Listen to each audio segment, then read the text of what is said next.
Bună seara, bun găsit la Telemedica. Eu sunt Elena Oceanu și astăzi o să aflăm ce sechele poate lăsa COVID-19 și ce presupune recuperarea în urma acestei boli. Simptomele COVID-19 pot persista uneori luni întregi.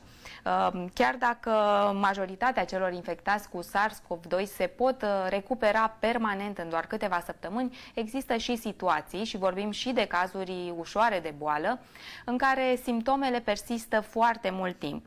Persoanele în vârstă și bolnavii cronici sunt cei mai predispuși să dezvolte COVID de lungă durată, însă în unele cazuri și persoanele tinere care nu au alte afecțiuni se pot confrunta cu simptome care persistă mai mult timp. De aceea, evaluarea și recuperarea în urma acestei boli sunt extrem de importante. Ce presupun acestea aflăm de la doamna doctor Elena Păcurar, medic primar de medicină internă. Bună seara, bine ați venit! Bună seara și mulțumesc pentru invitație! Este un subiect care începe să facă vâlvă între specialiști în ultimele luni. Când ne confruntăm cu o situație de criză, cum a fost debutul și evoluția acestei pandemii în ultimul an și ceva, sigur că atunci când toată lumea strigă foc, trebuie să rezolvăm focarul de incendiu. Nu te mai poți gândi la altceva, nu te gândești că atunci când pui apă, strici restul casei care poate n-a fost atinsă de foc. Cam în situația asta ne aflăm noi acum. A trecut un an și ceva și începem să constatăm că acești pacienți, mulți dintre ei se vindecă, da? Și nu sunt probleme, dar unii continuă să acuze simptomatologie foarte diversă, uneori chiar ne surprinde diversitatea tabloului simptomatic la săptămâni după ce noi spunem că am eradicat infecția și practic îl externăm sau îl trimitem, da? Vindecat. E vorba de acest COVID de lungă durată despre care se tot vorbește, da, nu? se tot vorbește, încă nu i-au dat o definiție. Se pare că împart în două această simptomatologie remanentă.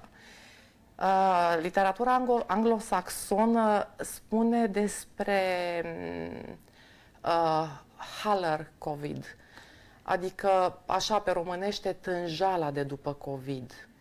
Este o situație care apare undeva la 3 săptămâni după debutul infecției acute, deci precoce după infecția acută. COVID-ul de lungă durată, sechela, da, sindromul post-COVID de lungă durată, consideră ei că vorbim despre el de la 6 săptămâni în sus. Și se pare că aici este problema, cu acest COVID de lungă durată. Surpriza este că apare mai ales la formele medii. Deci, nu la formele foarte grave. Nu, la formele foarte grave avem sechelele de așteptat în formele foarte grave. Când vorbim de formele foarte grave, ne gândim la pacienții care au suportat trecerea prin terapie intensivă. Da? Tratament, terapie intensivă. Acolo se știe de foarte multă vreme despre sindromul care apare după astfel de îngrijiri în unitățile de terapie intensivă. Este un sindrom fiziopatologic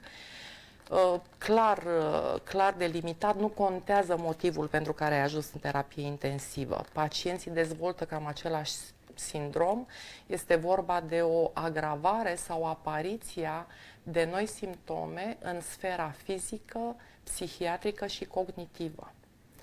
Da? Deci ne așteptăm la astfel de sechele la acești pacienți.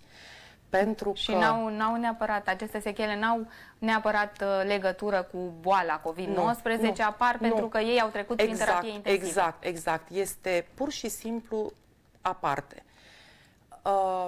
Ceea ce se întâmplă acolo sunt tulburări metabolice. Pacienții aceștia de obicei nu prea se hrănesc normal, îi hrănim parenteral, da, pe cale endovenoasă și îi hidratăm la fel. Este imobilizarea prelungită care vine cu o mulțime de consecințe, da? Plus boala de bază care a dus la internarea pacientului în terapie intensivă. Particularizând pentru pacienții infectați cu SARS-CoV-2 aflați în această situație, este imunodepresia extremă. Virusul acesta se știe că dă o depresie imunologică extremă și în plus acești pacienți, față de restul pacienților de terapie intensivă, sunt mult mai susceptibili de a dezvolta infecții bacteriene și fungice. Și uneori îi pierdem practic nu prin boala per se, prin infecția SARS-CoV-2, ci prin ceea ce a determinat această boală. Imunodepresia severă și suprainfecția bacteriană sau fungică, îi pierdem prin suprainfecții. Cam astea sunt așa ce se discută în momentul acesta, apropo de definiție, practic tot ce am citit în ultimele zile în literatura de specialitate. Toți încep prin a spune nu avem o definiție. Da? Deci nu avem o definiție, încă nu știm foarte multe despre ceea ce se întâmplă cu pacienți, doar constatăm, încă acumulăm date, încercăm să le catalogăm, încercăm să găsim substratul. Există niște explicații fiziopatologice pentru tot ceea ce se întâmplă în spatele acestor simptome. Cu siguranță și să sperăm că le vom și descoperi în timp.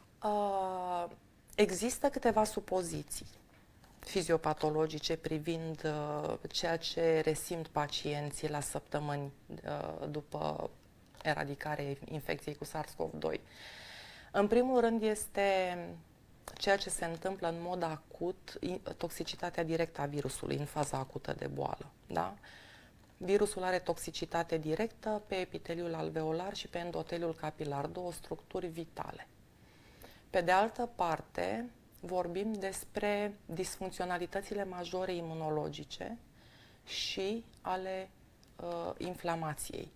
Toată lumea știe, ne place să spunem despre furtuna de citochine. Exact. Este un alt mecanism fiziopatologic, acesta se perpetuează și tardiv post-infecție. Deci, statusul hiperinflamator și disfuncțiile imunologice persistă mult timp după eradicarea infecției virale.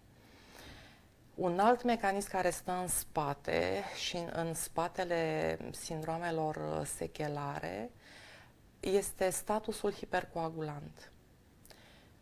Pacienții cu infecție SARS-CoV-2 au acest status hipercoagulant care determină acele microtromboze in situ. Ele practic sunt sub limita de detecție a investigațiilor imagistice uzuale. Noi când vizualizăm, ele sunt în general deja macrotromboze. Dar aceste microtromboze, afectarea microcirculației, care este cel mai sever aspect, aș spune eu, pe care îl dezvoltă această infecție, această hipercoagulabilitate cu afectarea microcirculației. Noi știm atunci când ne uităm pe o radiografie sau o tomografie toracică la un pacient cu simptomatologie respiratorie, întotdeauna periferia. De acolo începe. Întotdeauna în periferie. Da? Acolo apar primele semne. Acolo apar primele semne, da? Pentru că tropismul este către microcirculație. Și spuneați că acest sindrom post-COVID apare destul de frecvent la persoanele care au avut forme moderate de boală. Persoanele care au avut forme moderate și mai ales la femei. Astea sunt constatările statisticilor de până acum. V-am spus, nu există studii, doar acumulăm date. Doar acumulăm date, toți încercăm să discutăm și să ne împărtășim din experiență și să punem lucrurile cap la cap. Pentru că este o situație pe care trebuie să o rezolvăm. Pentru că știți ce se întâmplă? În momentul în care ne referim la boala acută, avem un număr de acuți într-un anumit moment, da? Dar sechelele se adună și se tot adună și se tot adună. Numărul sechelarilor depășește în acest moment numărul acuților. Și deocamdată nu ne-am ocupat de ei. Deci, și n-au fost nici investigați suficient, bănuiesc. Nu au fost nici investigați. Acum, investigațiile, aici am o problemă. Nu sunt genul de medic care să excelez în a copleși pacienții cu investigații. Pentru mine partea clinică este esențială. Consultul pacientului, discuția cu el sunt esențiale pentru mine și doar de aici încolo îmi construiesc algoritmul de investigații paraclinice, doar după ce am discutat și am consultat pacientul. Ok.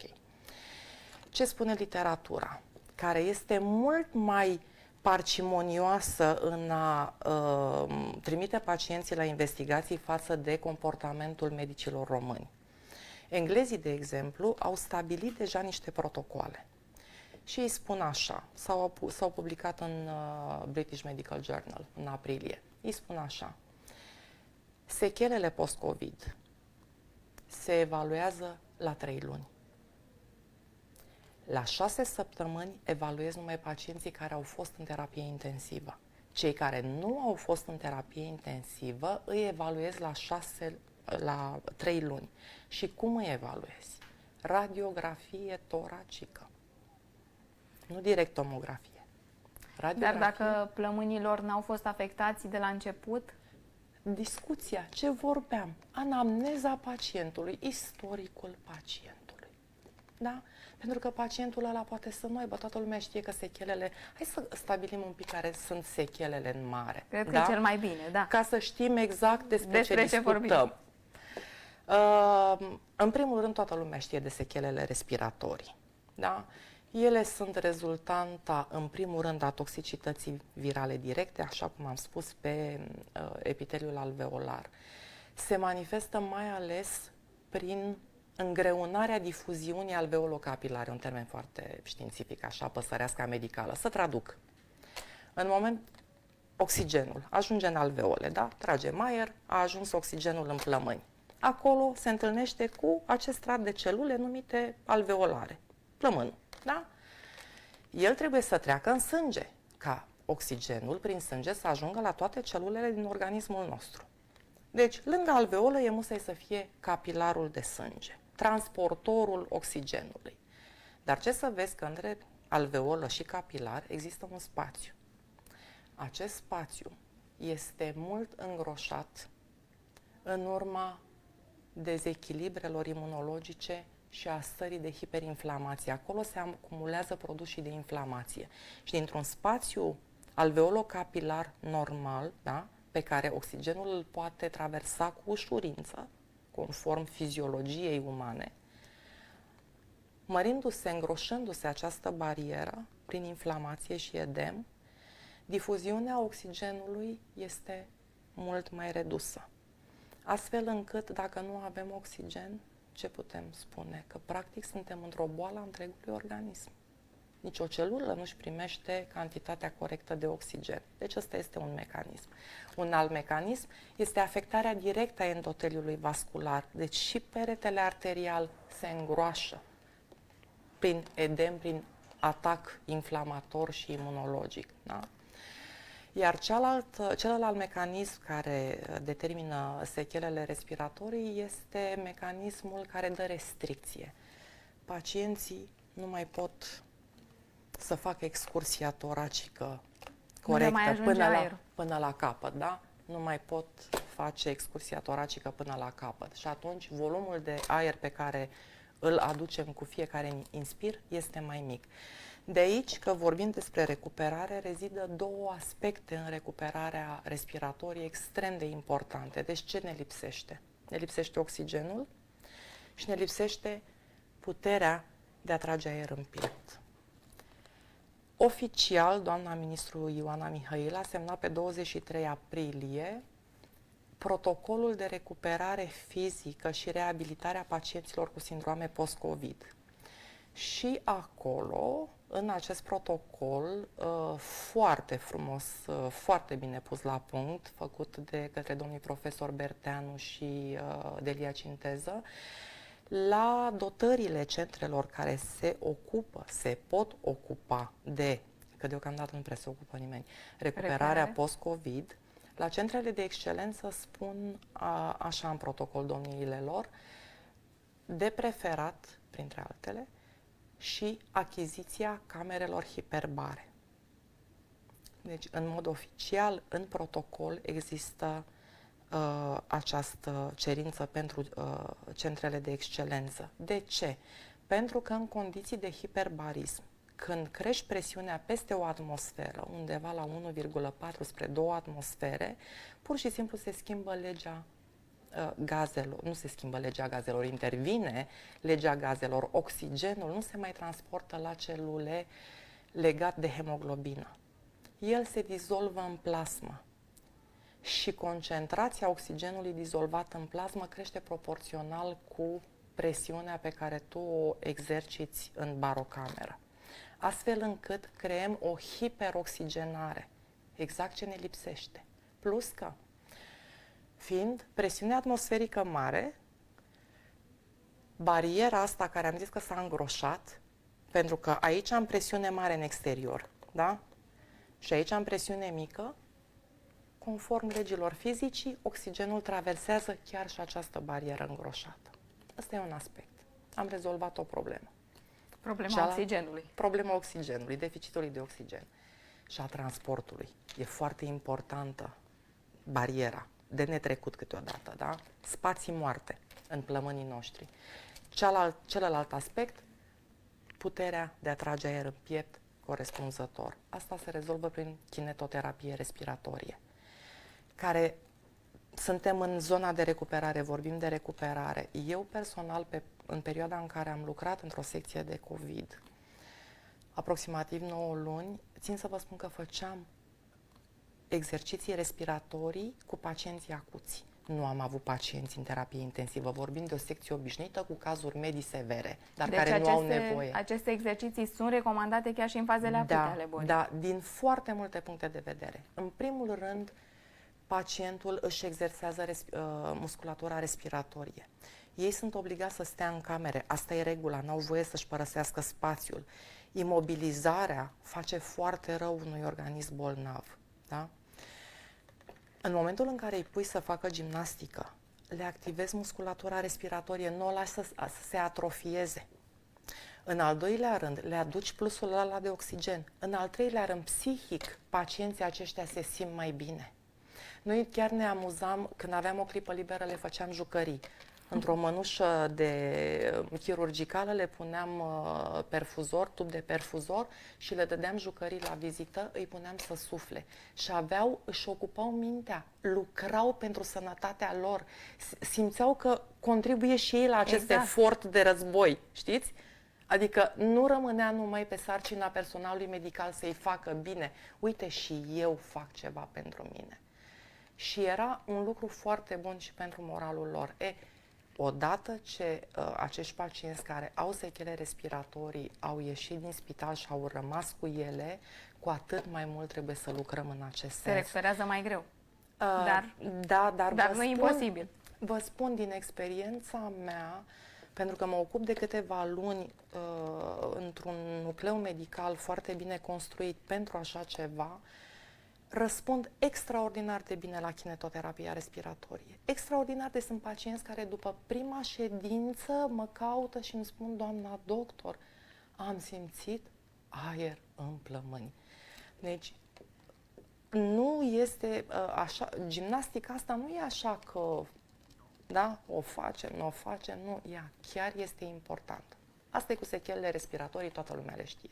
Dar aș vrea să vă întreb aici, la partea aceasta, toți pacienții au nevoie de această recuperare sau doar cei care rămân cu sechele? Cei care rămân cu sechele și care... sechele le observă în nivelul de oxigen, bănuiesc, că e mai scăzut. Se vede pe pulsoximetrie, da? Dacă este undeva sub 95-96, deja le faci spirometrie, le faci testul de mers 6 minute, cei care pot, altfel adaptezi, că unii sunt cu insuficiență respiratorie destul de severă și nu poți să-i pui să meargă 6 minute, adaptezi testul în funcție de pacient. Sigur că da, în funcție de pacientul pe care l-ai în față.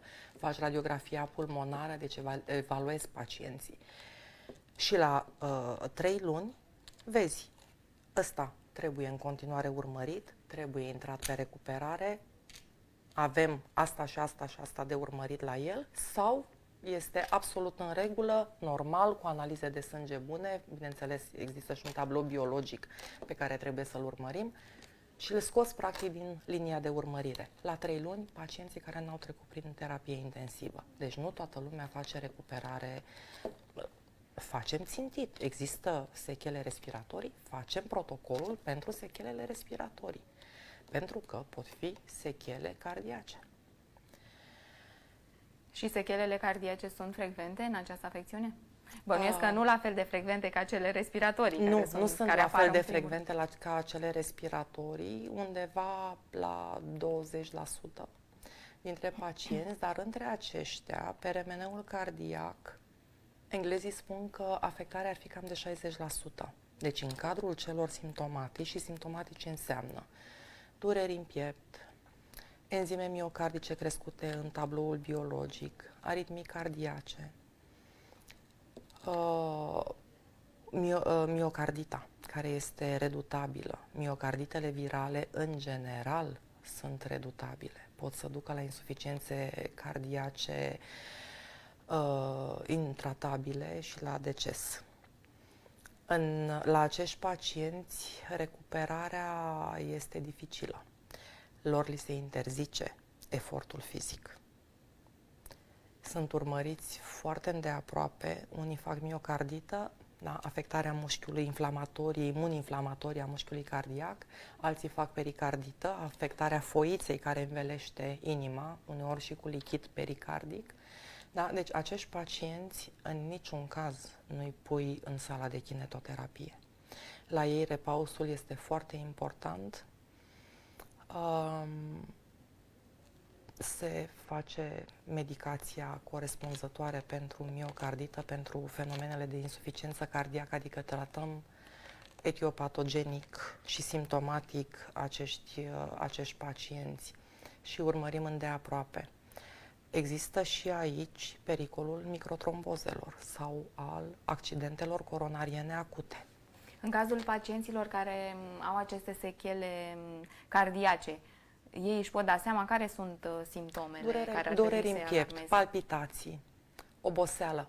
Întotdeauna un pacient care îți spune că obosește și respiră greu, îl investighezi și pe partea respiratorie, dar întotdeauna și ecocardiografic.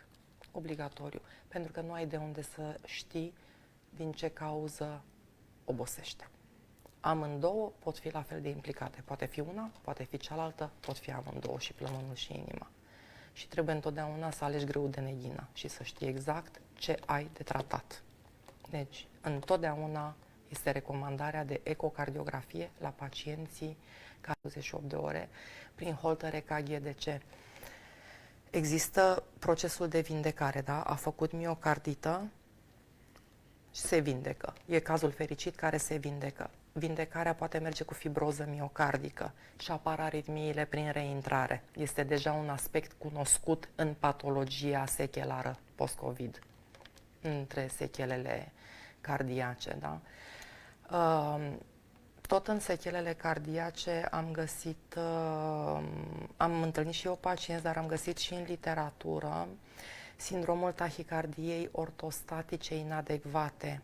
La ridicarea în ortostatism în picioare, da, pacienții fac o tahicardie excesivă, pe care ei o resimt, de obicei sub forma palpitațiilor. Alții au pur și simplu tahicardie permanentă. În general se tratează cu beta-blocante după investigarea tipului de aritmie, să zicem, și ne abținem de la amiodaronă, pentru că pacienții cu infecție SARS-CoV-2 cu sechele pulmonare dezvoltă fibroză pulmonară și amiodarona are printre efectele secundare fibroza pulmonară, deci în niciun caz nu dăm amiodaronă în astfel de cazuri. Pentru că agravează Exact, adică ne-am duce tot acolo. Exact, am venit cu încă un factor nociv. Neurologii își trag oarecum pe partea lor aceste sindrome ale tahicardiei sinusale susținute și tahicardia ortostatică inadecvată, spunând că de fapt sunt sindroame neurologice autonome, deci sistemul nervos autonom este afectat. și nu țin de afectare cardiacă per se. Rămâne de văzut, încă nu ne-am hotărât. Încă se tratează problema. Care mecanism este? În orice caz, pacienții se confruntă cu acest aspect și trebuie să-l avem în minte când ni se plâng de lucrurile acestea și trebuie să-i verificăm culcat și în picioare, puls, tensiune, obligatoriu. Unii devin hipertensivi. Sunt pacienți cărora care se declanșează problema asta înainte și se declanșează ne trezim după. că fac hipertensiune. Deci trebuie evaluați și din acest punct de vedere. Minimal. Nu, în niciun caz am pomenit de remene cardiac, deci nu ne ducem acolo. EKG, tensiune culcat, tensiune în picioare, puls culcat, puls în picioare și ecocardiografie. Atât. Atât.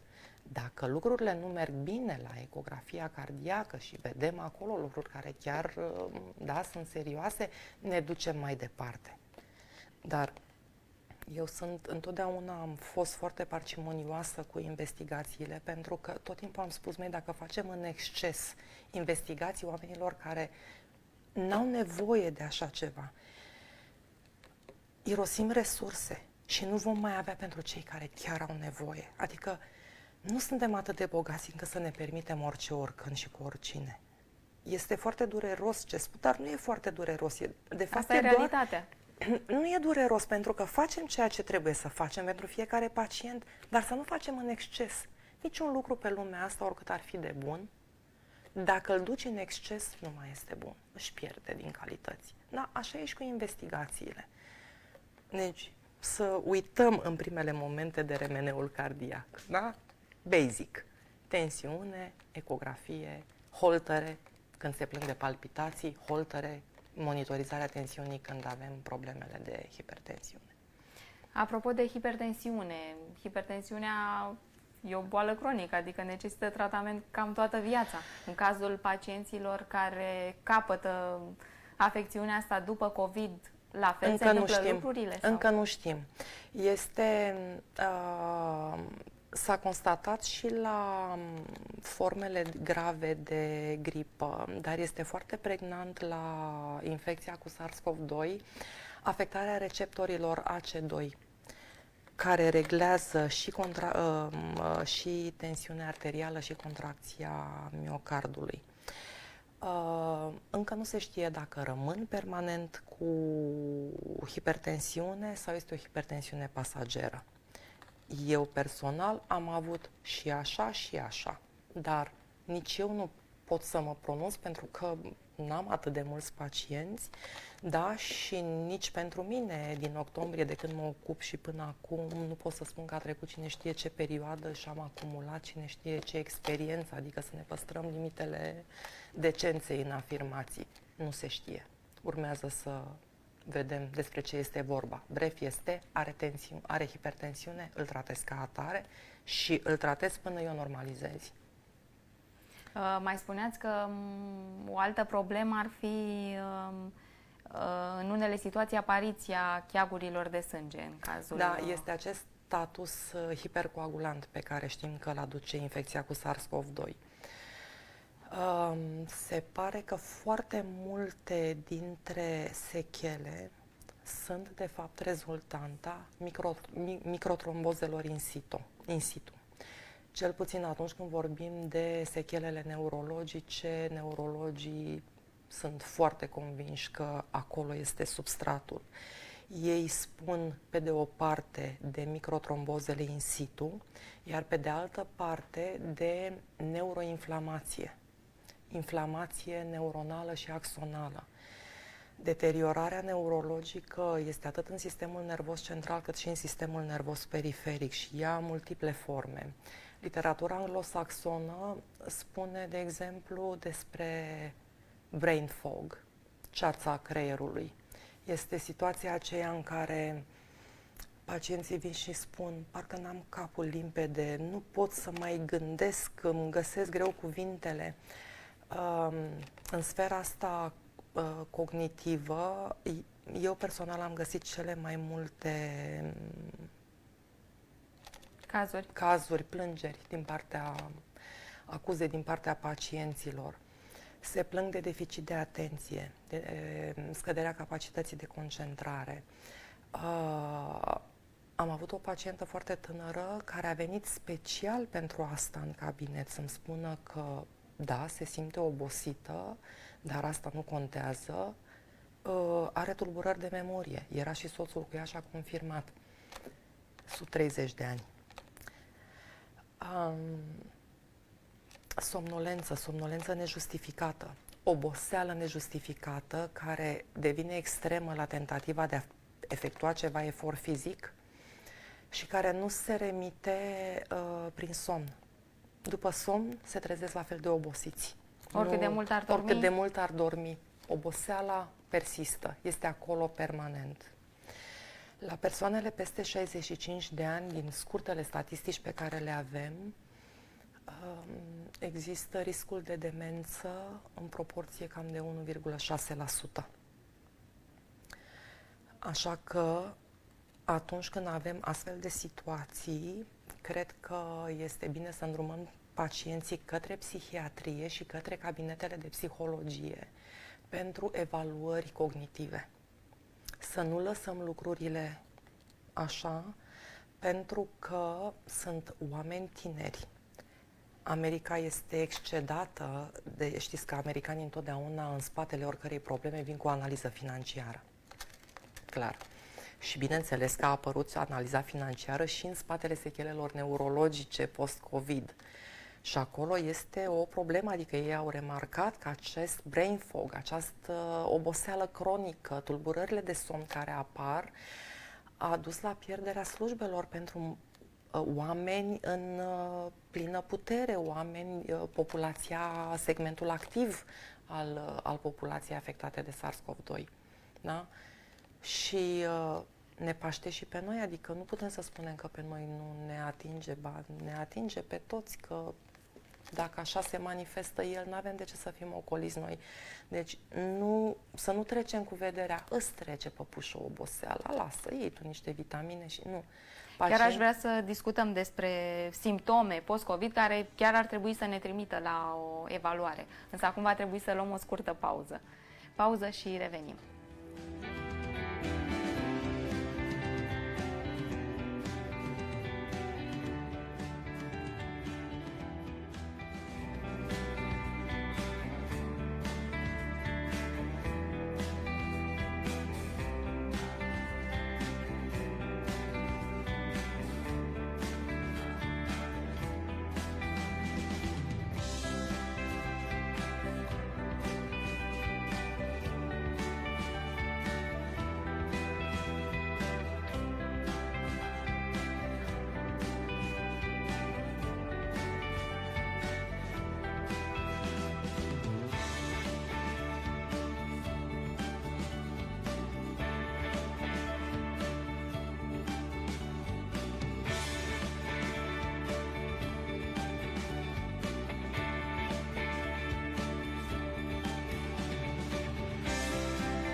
Ne-am reîntors în platoul Telemedica, discutăm despre recuperarea post-COVID. Înainte de pauză am început să discutăm despre problema aceasta a apariției cheagurilor de sânge în infecția cu noul coronavirus. E o problemă destul de gravă. Da, este o problemă gravă pentru că uzual sunt microtromboze și așa cum am spus deja, de multe ori sunt sub detecția aparatelor de imagistică. Dar analizele de sânge nu arată că e o Analizele de problemă? sânge pot să arate atunci când, cresc dedimerii. Este analiza care este specifică trombozelor, trombembolismului pulmonar în primul rând. Deci așa urmărim atunci când suspectăm, oricum dedimerii fac parte din bateria obligatorie de teste biologice pe care le face unui pacient la evaluare. Asta este clar. V-am spus, neurologii sunt cei care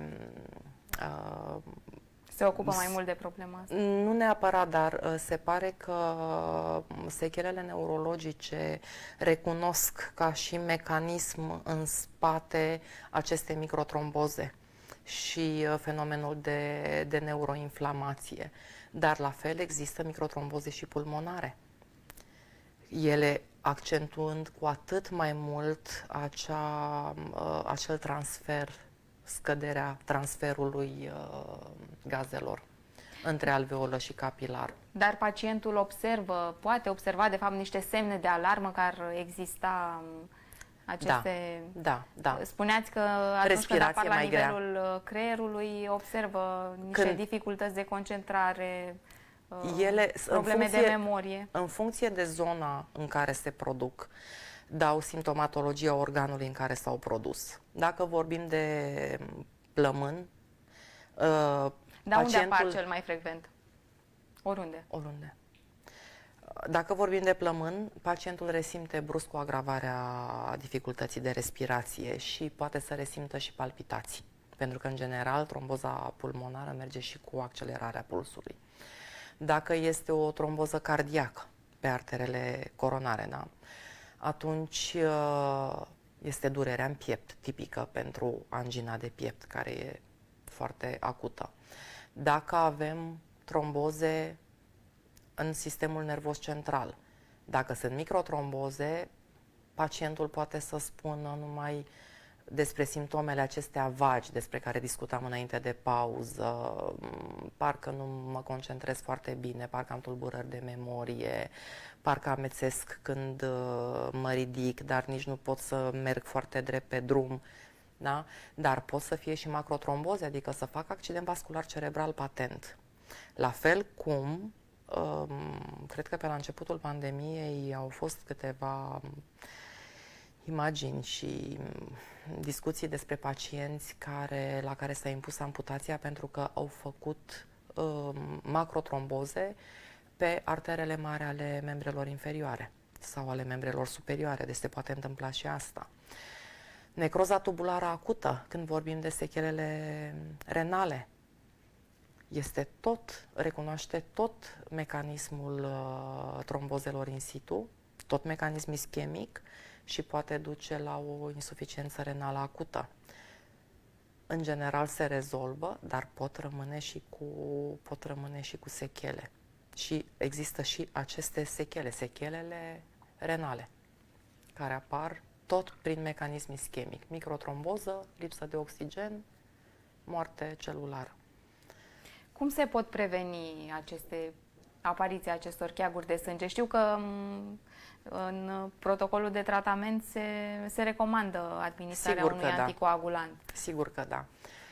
În general, anticoagulantul îl dai în formele medii și severe. Cel puțin așa sunt indicațiile și revin pe urmă la lucruri mai țintite. Și mai ales la pacienții care acumulează și alți factori de risc. Adică un teren canceros în spate, pacienți care din cauza severității bolii sunt imobilizați la pat mai mult timp. Știm că imobilizarea este factor predispozant pentru apariția cheagurilor. Pentru acești pacienți, recomandarea este de 3 săptămâni tratament anticoagulant după externare sau după remiterea episodului acut. Acum s-a inițiat un studiu privind utilitatea aspirinei ca prevenție. Acum s-a inițiat. Deci este un studiu desenat după toate regulile artei. Vom avea la un moment dat rezultatul, dar deocamdată suntem atenționați că trebuie tot timpul să facem foarte bine analiza beneficiului și a riscului, anticoagulant versus risc de sângerare, beneficiile anticoagulantului versus riscul de sângerare și da, dăm în principiu 3 săptămâni. Când pacienții au practic macrotromboze, ceea ce putem spune, da, aici a fost cheag, avem documente imagistice, avem analize de sânge și așa, atunci măcar 3 luni sau în funcție de cum evoluează, este văzând și făcând.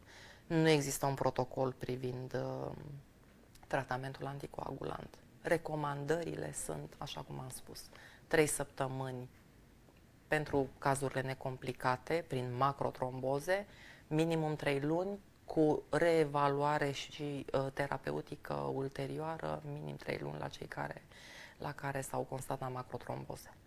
Dar ca metodă de prevenție? La cei care nu au încă cheaguri de sânge, dar... Putem să ne gândim la dozele mici de aspirină și, foarte importantă, mobilizare. Mișcarea. Foarte importantă mișcarea, da. Adică să tragem un pic de noi, iar nu vorbim de cei care au miocardită, dar oricum acolo pacienții se încadrează, cei care au miocardită se încadrează în formele grave. Și acești pacienți oricum primesc tratament anticoagulant. Dar cei care nu au forme grave, ci doar medii, dar așa cum am spus, chiar și formele medii sunt la risc, dozele mici de aspirină, 100 de miligrame de aspirină și mobilizarea. Aspirină care e administrată doar în timpul bolii sau și după o perioadă? Pe perioada 3 săptămâni. Din momentul declanșării simptomelor. Da. Așa recomandă englezii în British Medical Journal. Dar este recomandare. Nu avem dovezi în spate, nu avem studii în spate. Deocamdată, v-am spus, toată lumea încearcă să-și pună undeva experiența mai mică sau mai mare, nu contează, dar să-și o pună într-un loc vizibil pentru a se putea extrage niște concluzii. Îmi transmit colegii mei că avem pe Facebook o întrebare. Cineva spune că după ce a avut COVID e foarte sete și bea foarte multă apă. 4 litri pe zi și dacă e ceva în neregulă cu asta. Da, poate fi în neregulă. Există sechelele endocrine și diabetul zaharat cu cetoacidoză poate fi una dintre manifestări. Deci, recomandarea fermă și urgentă este să-și determine o glicemie, pentru că exact un debut de diabet cu cetoacidoză merge exact așa, cu consum exagerat de apă, peste 4 litri, pe de altă parte cu eliminare, cu poliurie, deci urină în exces. Deci, obligatoriu, cât de repede se poate, determinarea unei glicemii dacă are un vecin diabetic și are glucometru, să-și ia acum, dacă nu, mâine la prima oră se duce la o cameră de gardă. Și cât ar trebui să fie în mod normal valoarea glicemiei și când e considerată peste limită? În mod normal nu ne facem probleme sub 150, deci dacă o luăm cândva în timpul zilei, chiar nu ne facem probleme sub 150. Sigur că acum rangul diabetic este undeva peste 120. Dar sub 150 nu-ți faci niciun fel de problemă, nu pățești nimic. Nu este niciun caz o chestie de urgență să te scoată acum din casă și să dai buzna într-o cameră de gardă care și așa e supraaglomerată. Da? Dar dacă glicemia se apropie de 300, atunci da, reprezinți o urgență. și sfătuiesc pacienții să dea buzna într-o cameră de gardă.